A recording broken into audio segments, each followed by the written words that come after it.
नमस्कार सर, बहुत बहुत स्वागत है आपका। अंजू जी नमस्कार। बड़ी कृपा की आपने संवाद का पुनः अवसर दिया। जय हिंद, वंदे मातरम। जय हिंद, वंदे मातरम। सर, अल फलाह यूनिवर्सिटी को लेकर तो कई चौंकाने वाले खुलासे हो रहे हैं। एक तरफ एनआईए की जांच पड़ताल में यह पता चला है कि आतंकवादी फंडिंग को लेकर लड़ रहे थे, और दूसरी तरफ अल फलाह यूनिवर्सिटी के पास अंडरग्राउंड मदरसा बनाया गया था। अंजू जी, एक खुलासे नहीं है, ये एक के बाद एक चौंकाने वाले खुलासे हैं। एक तो ये मदरसा, और इसके बारे में बताते हैं मालिकाना हक किसका है। मौलाना इश्तियाक का, जो गिरफ्तार हो चुका है, और वही का मौलाना है जो वहां की मस्जिद में नमाज पढ़ाता था। और ये सामान्य मदरसा थोड़ी है, इसकी दीवारें जो हैं ये 30-30 सेंटीमीटर मोटी हैं, और आरसीसी का बना हुआ ये मदरसा है। आप समझ लें, इसमें जिस प्रकार लोहा सीमेंट का इस्तेमाल किया गया है। आपने ये कहीं सुना है कि सामान्य बिल्डिंग जो है उसकी दीवारों की चौड़ाई बिल्कुल बंकर की तरह हो? अंडरग्राउंड मदरसा हो। अंडरग्राउंड मदरसे का मतलब क्या है? दिखाने ये पड़ता है कि इश्तियाक के पास खाने को 2 रोटी नहीं, और मदरसे की साइज देख लीजिए, और उसके अंदर जो जिस तरीके का मटेरियल लग रहा है, हमें तो मालूम पड़ता है कि ये जो मदरसा नहीं, ये तो छुपने का और एक तरीके से बम वगैरह तैयार करने का एक अड्डा बना रहे थे, एक छुपा हुआ अड्डा। वरना अंडरग्राउंड मदरसे का कोई औचित्य नहीं है। ये आपने बिल्कुल सही कहा। और जिस तरह की मदरसे की फोटो मैं चाहता हूं कि आपके सभी सुधी दर्शक जाकर के यूट्यूब पे इस मदरसे को देखें। इस मदरसे का उद्देश्य क्या था कि अंडरग्राउंड मदरसा इतनी चौड़ी दीवारें बना करके, और उसके अंदर आप अगर देखें कि इतना लोहा, इतना सीमेंट और इतने मजबूत पुख्ता बना रहे थे, जिससे साफ मालूम पड़ता है कि अगर यहां पर कोई परीक्षण हो या बम विस्फोट हो तो बाहर ऊंचाइयों में पता न लगे। ये तो गांव का क्षेत्र है, कोई ऐसी जरूरत नहीं थी कि आपकी अंडरग्राउंड होकर के। लेकिन जब एक्टिविटीज अंडरग्राउंड होती हैं तो आपका मदरसा भी अंडरग्राउंड ही होगा। मुझे घोर आपत्ति है जिस तरीके से ये मदरसा बना। जाहिर है कि उसने अनुमति नहीं ली होगी मौलाना इश्तियाक ने। और एक के बाद एक, अब अल फलाह यूनिवर्सिटी पे आ जाए। आज ही ये तथ्य प्रकाश में आया है कि जनरल पावर ऑफ अटॉर्नी लेकर के लोगों को ठग करके मरे हुए लोगों की जमीन उसने अपने ट्रस्ट के नाम कराई। आप समझ लें, मरे हुए लोगों की फहरिस्त बना करके जनरल पावर ऑफ अटॉर्नी पे जमीन लेकर के उस पर कुंडली मार करके ये जवाब बैठ गया। अब आप समझ सकती हैं कि इसने कितने की धोखाधड़ी की है। और धोखाधड़ी जिन उसने तो जो की सो की, वहां के राजकीय कर्मचारी जो रेवेन्यू डिपार्टमेंट वाले थे, जो पुलिस डिपार्टमेंट के थे, एक्सप्लोजिव डिपार्टमेंट वाले थे, वो भी सब क्या अफीम खा करके सो रहे थे? जाहिर है अंजू जी कि उनकी नालायकी और भ्रष्टाचार, मैं दोनों कह रहा हूं, नालायकी और भ्रष्टाचार दोनों मिल करके इस तरीके की एक तरीके की राष्ट्र विरोधी गतिविधियों को पनपने देते हैं। वरना हो नहीं सकता है। वरना हो नहीं सकता है कि इस तरीके कुकुर मुत्ते की तरह मदरसा भी बन गया, अल फलाह भी बन गया, जमीनों पे कब्जे भी हो गए। अभी तो आगे जब हम चर्चा करेंगे, ये मालूम पड़ा है कि अभी जो इनकी पूछताछ हुई है अंजू जी, उसमें 5 बहुत महत्वपूर्ण खुलासे हुए हैं। और 5 खुलासों में सबसे पहले यह दिया है, आदिल अहमद राथर जो गिरफ्तार हुए, उनके अलावा जो और गिरफ्तार हुए तो 5 जो आए उसमें डॉक्टर मुजम्मिल शकील, जो मुजम्मिल शकील हैं, इनके बारे में बताया जाता है कि इन्होंने 2 साल, 1-2 दिन नहीं, 1-2 महीने नहीं, कुछ महीने नहीं, 2 साल तक इन्होंने इस विस्फोट की तैयारी की थी। 2 साल। और उस तैयारी में इन्होंने क्या किया? इन्होंने 26 क्विंटल एनपीके यानी नाइट्रोजन, फास्फोरस और पोटेशियम फर्टिलाइजर्स खरीद करके उसका भंडारण किया। 2 साल और 26 क्विंटल। आप समझ सकती हैं कि ये जो इन्होंने 2 जिलों से लिया, गुरुग्राम और नूह से, तो क्या पुलिस को, इंडियन एक्सप्लोजिव डिपार्टमेंट के जो अधिकारी हैं और जो वहां की स्थानीय पुलिस है, किसी को हवा नहीं लगी? ये बहुत बड़ी एक अमाउंट होती है। और 36 क्विंटल, 26 क्विंटल कैसे आदमी ले आ सकता है? आप सोचिए कि 1 क्विंटल, आप इससे अंदाज लगाइए। 1 क्विंटल, आजकल लोग आटा घर में नहीं रखते हैं, 1 क्विंटल चावल घर में नहीं रखते हैं, 1 क्विंटल दाल। तो 26 क्विंटल जो चीज आई वो कहां से आई? और ये भी समझ लें कि जो मौलाना इश्तियाक जो मदरसा बना रहा था, वही इसके किराए का मकान मालिक भी था। तार कहां से कहां जुड़ते चले जा रहे हैं। इश्तियाक वो मदरसा बनवा रहा है, इश्तियाक मुजम्मिल को मकान किराए पे दे रहा है, वहां पर ये सब भंडारण हो रहा है। आपको दिखाई पड़ रहा है कि तार से तार कैसे जुड़ते चले जा रहे हैं। अब उमर नबी के ऊपर आते, डॉक्टर उमर नबी। इन्होंने इलेक्ट्रॉनिक कंपोनेंट्स खरीदे, इलेक्ट्रॉनिक कंपाउंड्स खरीदे इन्होंने नूह से और फरीदाबाद से। तो दो लोगों ने, एक ने खरीदा एनपीके फर्टिलाइजर 26 क्विंटल, उमर नबी ने खरीदे इलेक्ट्रॉनिक इक्विपमेंट, और एक इन्होंने 26 लाख रुपए आपस में मिल करके चंदा करके इकट्ठा किया। डॉक्टर मुजम्मिल ने दिए 5 लाख, आदिल रासर ने दिए 8 लाख, उमर ने दिए 2 लाख, मुजफ्फर अहमद ने दिए 6 लाख, और शाहिना, डॉक्टर शाहिना ने दिए 5 लाख। टोटल हो गए 26 लाख रुपए। तो इस तरीके से इन्होंने 26 लाख, बाद में यह भी था कि कहीं से 20 लाख की बात, और वो हम आगे देखेंगे जब फाइनेंशियल ट्रेल की बात करेंगे।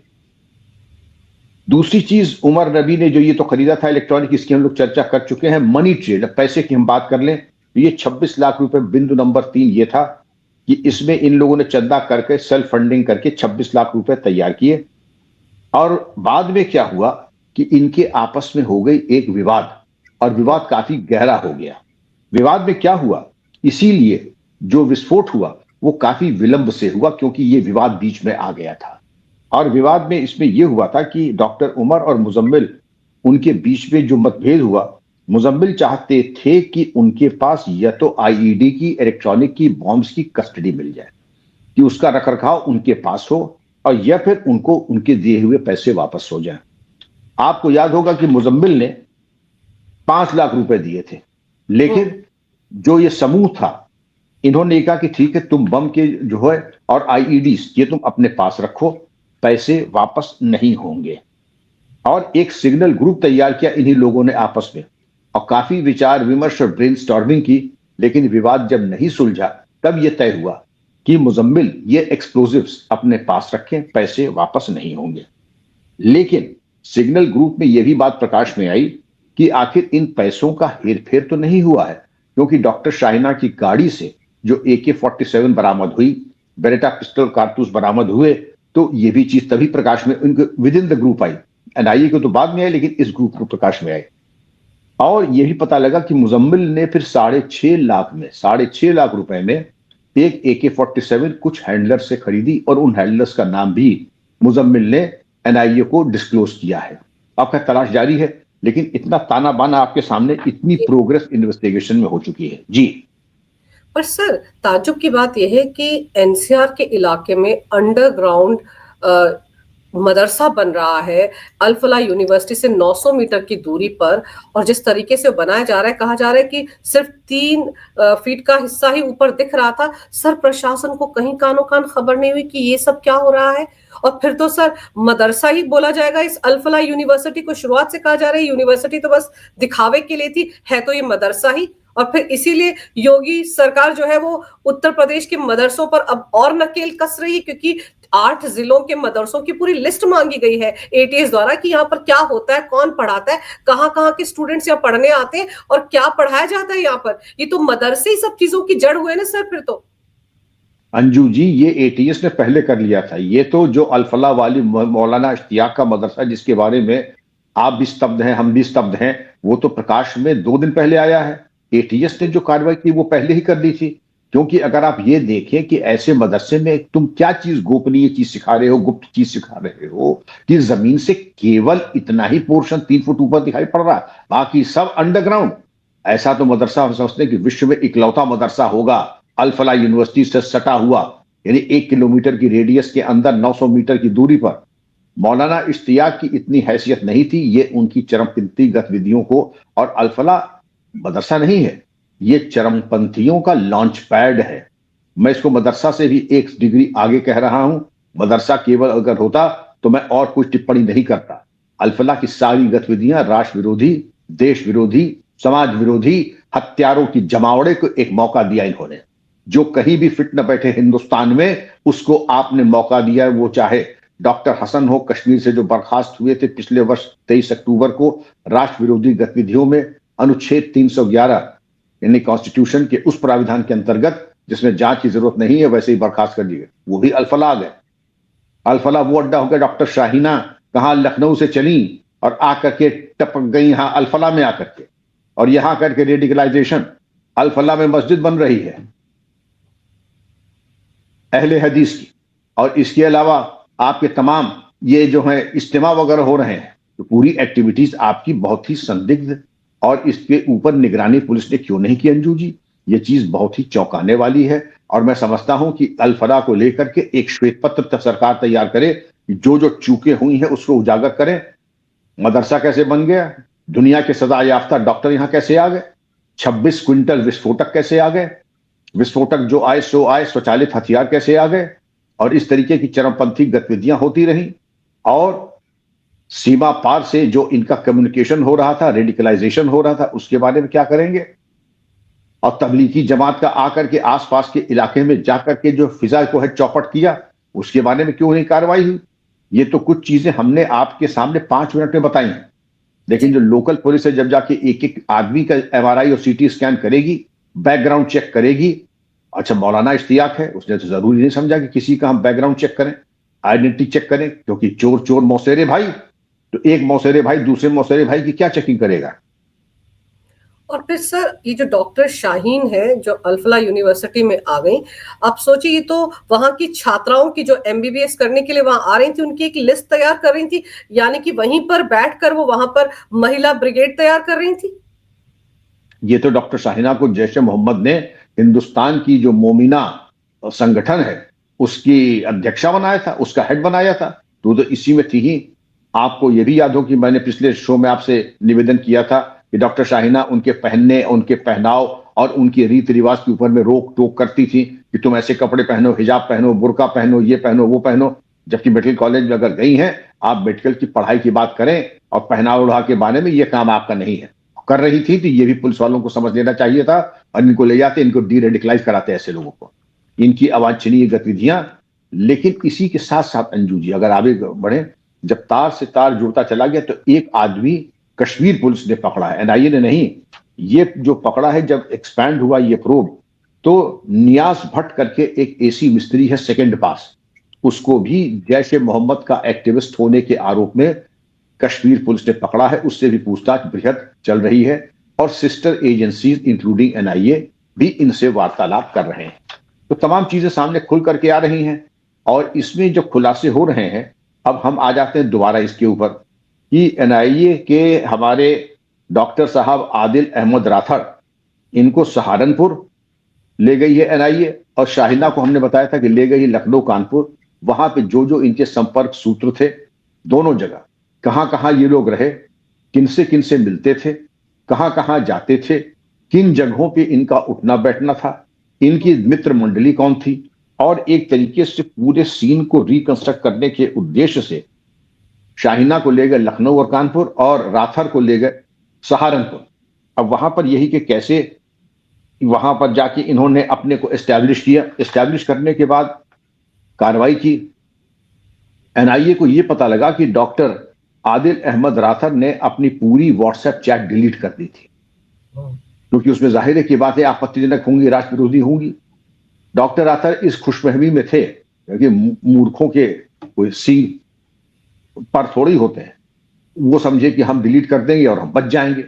रिजल्ट ये हुआ कि पूरी चीजें सामने आ गई और उनकी सारी चीजें जो आ गई 6 सितंबर, 7 सितंबर, 8 सितंबर में कोई चीज नहीं प्रकाश में, 9 सितंबर पूरा खुलासा करने की जरूरत नहीं है, लेकिन ये चारों चैट्स रिकवर हो गई और चैट्स में जो चीजें रिकवर होकर के आई हैं वो और भी ज्यादा सनसनीखेज है। उसमें वो ये कहते हैं सितंबर में कि उसको पैसे की बहुत सख्त जरूरत है, जिसको लिटरली कहते हैं भीख मांग रहा है कि हमें पैसों की बहुत सख्त जरूरत है और मेरा पैसा मुझे वापस कर दिया जाए जो उसने दिया था, और जो पैसा था 8 लाख रुपए कि हमें वापस कर दो। का मेरी सैलरी जो है, तनख्वाह, वो भी हमें एडवांस में दे दो। अब जाहिर है कि अगर 7 सितंबर को कह रहा है तो सैलरी अपनी जो चाहता है वो एडवांस में चाहता है। अच्छा, एक और अकाउंट, एक होता सबके कई अकाउंट्स होते हैं, तो इसलिए इस अकाउंट में हमारी सैलरी आप डाल दीजिए। और जिसको कहते हैं कि गिड़गिड़ा रहा था पैसों के लिए, 8 लाख रुपए जो उसने दिए थे, जो इकट्ठा किए थे, वो भी वापस मांग रहा था और अपनी सैलरी भी वापस मांग रहा था। तो अब सवाल ये उठता है कि ये, इसको लोग खजांची भी कहते थे अपने ग्रुप में, इसको ट्रेजरार, इसका नाम था ट्रेजरार, कि सारे पैसे उसे इकट्ठा करके यही रखता था। तो आपको पैसे की एकदम से, हमें क्या लगता है जी, क्योंकि ये जितने चरमपंथी होते हैं जुनून में चढ़ तो जाते हैं झाड़ पे, जब झाड़ के ताड़ पे चढ़ा देते हैं लोग, उसके बाद देखते हैं जब नीचे एक बार कि बाप रे बाप, हम कहाँ गए, तब इनको होश आता कि ये चलो अब भागने का रास्ता तो कोई है नहीं, तो जो पैसा दिया है वही वापस ले लो। तो आपने देखा 2 लोगों ने पैसे वापस मांगे, एक तो आदिल ने मांगे और मुजम्मिल ने भी पैसे मांगे। तो आप देखें कि इनका जुनून और सारी इनकी जब हवा निकल गई तब इनको होश आने लगा। लेकिन ये जो डिस्प्यूट हुआ पैसे वापस मांगने की बात, ये स्पष्ट इस बात का द्योतक है कि इनका सारा जो फितूर था दिमाग का, वो अब उतर रहा था नशा। और जब नशा उतर रहा था तभी आदमी पैसा मांगता, वरना एक दफा देने के बाद पैसा आसानी से नहीं मांगता है। और ये भी सोच रहा था कि जब पकड़े जाएंगे, पकड़े जाने के बाद माली हालात तंग हो जाएगी, हाथ तंग हो जाएगा, तो जितना पैसा एडवांस में लेना है ले लो। मैं तो साइकोलॉजी समझ सकता हूं ना चरमपंथी की, अपराधी की, चोट्टे की।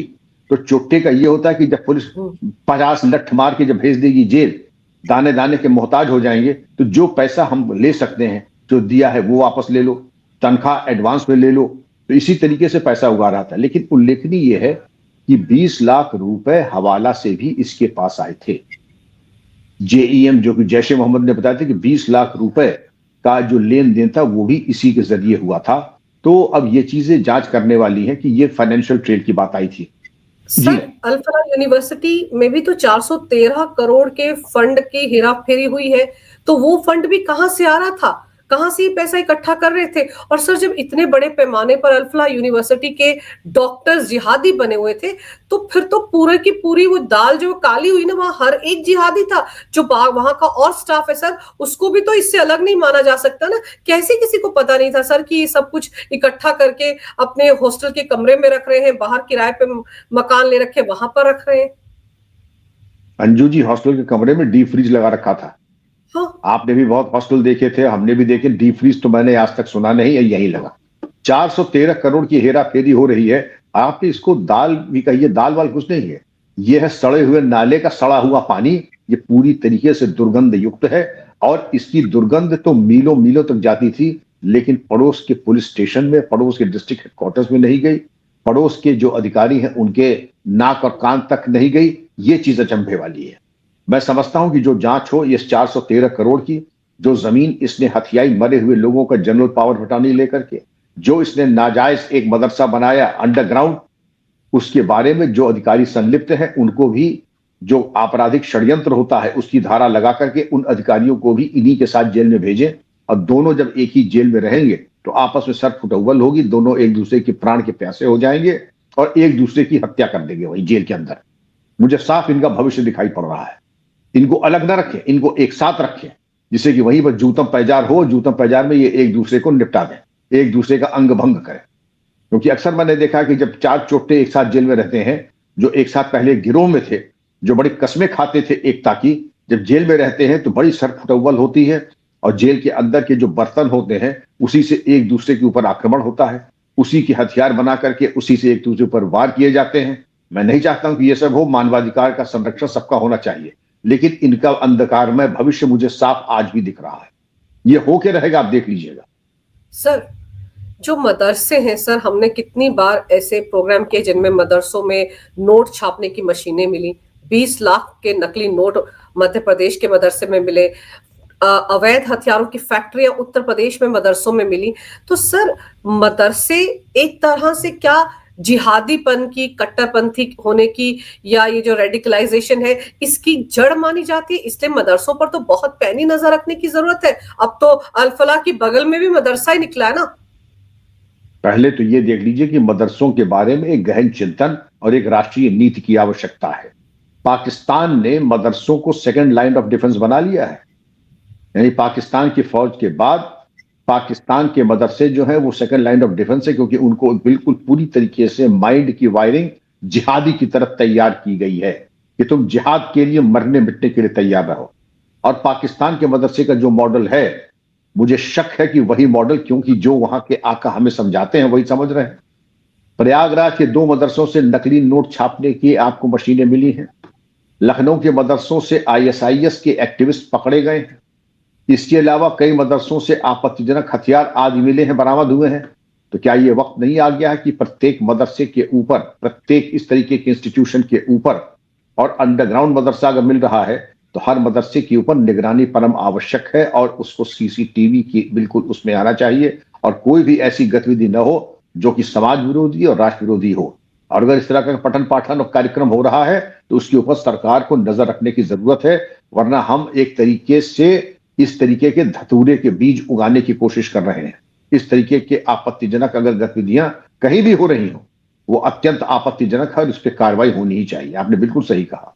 सर, जिस तरह से उत्तर प्रदेश के मदरसों से सारी जानकारी हासिल कर रही है यूपी एटीएस, बिल्कुल वैसा ही हरियाणा में होना चाहिए, दिल्ली में होना चाहिए, बाकी राज्यों में होना चाहिए, क्योंकि मदरसे सिर्फ एक ही राज्य में तो नहीं है ना। सभी मदरसों से इस तरह की बातें आ रही हैं। आपको याद होगा पीएफआई के ठिकानों पर जब छापे मारे थे तो गजवाए हिंद का पूरा पाठ्यक्रम, क्या क्या उनका प्लानिंग था, वो सारा बिहार के मदरसों से मिला था। आप सही कह रही हैं। जहां भी आपत्तिजनक गतिविधियों की, राष्ट्र विरोधी और समाज विरोधी गतिविधियों की, जहां पर हथियार उठाने की बात की जा रही है और तथाकथित कत्लेआम की बात की जा रही, गजवा हिंद की बात की जा रही, उसमें नियंत्रण होना चाहिए। तो केवल उत्तर प्रदेश में नहीं, दिल्ली में नहीं, पूरे भारत के मदरसों में और पूरे भारत के ऐसे तमाम स्थानों में, मदरसाही के अलावा आगे भी ले जा रहा हूं जहां यह संभावना है कि राष्ट्र विरोधी गतिविधियां हो रही हैं, समाज विरोधी गतिविधियां हो रही हैं, जहां चरमपंथी गतिविधियों को बढ़ावा दिया जा रहा है, उसके ऊपर वांछित अंकुश और नियंत्रण तुरंत होना चाहिए, वरना 5 साल बाद जो फसल कटेगी वो संभालना उतना आसान नहीं हो जितना कि आज हम कर लेंगे। पहले भी किया है, आज भी कर रहे हैं, लेकिन एक कार्य योजना के तहत, एक्शन प्लान के तहत जब हम करेंगे तो उसके परिणाम बहुत अच्छे आएंगे। सर, अल फलाह यूनिवर्सिटी अभी भी चल ही रही है ना, अभी भी वहां पर बुलडोजर तो नहीं चला है, अभी भी वो पूरी तरह से बंद नहीं हुई है। सवाल ये उठ रहे हैं कि अरे वहां पर जो बच्चे पढ़ रहे हैं उनके भविष्य का क्या होगा। तो आपको नहीं लगता कि इस यूनिवर्सिटी को पूर्ण रूप से बंद कर देना चाहिए फिलहाल? अल फलाह यूनिवर्सिटी को सरकार अधिग्रहण कर ले, वहां के हमारे प्यारे बच्चों को दूसरी यूनिवर्सिटीज कॉलेज में दाखिला दिला दे, उनकी जो फीस आई है इन्हीं से रिकवर करके उनको वापस कराए और सूद के साथ वापस कराए हमारे बच्चों को। जो फैकल्टीज आए उनसे कहिए आप कहीं और जाएं और अल फलाह को एक तरीके से बिल्कुल बंद करके उसको या तो अस्पताल बनाए या किसी अन्य प्रतिष्ठित मैनेजमेंट के हाथ में दे करके, दूसरे प्रबंधन के हाथ में दे करके करें। लेकिन अल फलाह इस नाम से, इस मैनेजमेंट से और इसके एजेंडा से तो बिल्कुल बंद हो जाना चाहिए। और मैं तो आपने बिल्कुल सही कहा, अगर हर चीज नाजायज है तो अल फलाह यूनिवर्सिटी में बुलडोजर चलना ही चाहिए, वो एक मिसाल होगी। क्योंकि अगर जमीन इस तरीके से धोखे वाली है तो दूसरे मैनेजमेंट को देना भी शायद कुछ समाधान नहीं होगा, क्योंकि वो चोरी की जमीन है। या तो सरकार अधिग्रहण करके लोगों को मुआवजा दे, बच्चों को फीस वापस करा दे और उसी की जमीन की नीलामी करा करके, जिससे किसी का नुकसान ना हो, और वहीं पर दोबारा कोई अस्पताल या यूनिवर्सिटी या विद्यालय चलाए, लेकिन दूसरे मैनेजमेंट से या सरकारी मैनेजमेंट से। अल फलाह का कोई औचित्य नहीं है और जिन सरकारी अधिकारियों ने इनको विभिन्न मान्यताएं दी हैं उनको भी इन्हीं के साथ जेल भेजे। बिल्कुल सर, जिस तरह से जांच पड़ताल आगे बढ़ रही है, एनआईए की खुलासे तो रोज हो रहे हैं। अब देखते हैं कि इन सब लोगों के खिलाफ जो आतंक के इस अड्डे को बनाने के लिए जिम्मेदार है, उनके खिलाफ क्या क्या कार्रवाई होती है और कितने और लोगों के नाम इस लिस्ट में सामने आते हैं। लेकिन सर, आपने समय निकालकर इस विषय पर बहुत ही अहम जानकारी मेरे दर्शकों को दी। आपका बहुत बहुत धन्यवाद। नमस्कार। भारत माता की जय हो। वंदे मातरम। जय हिंद। नमस्कार अंजू जी, बड़ी कृपा की आपने। जय हिंद, वंदे मातरम।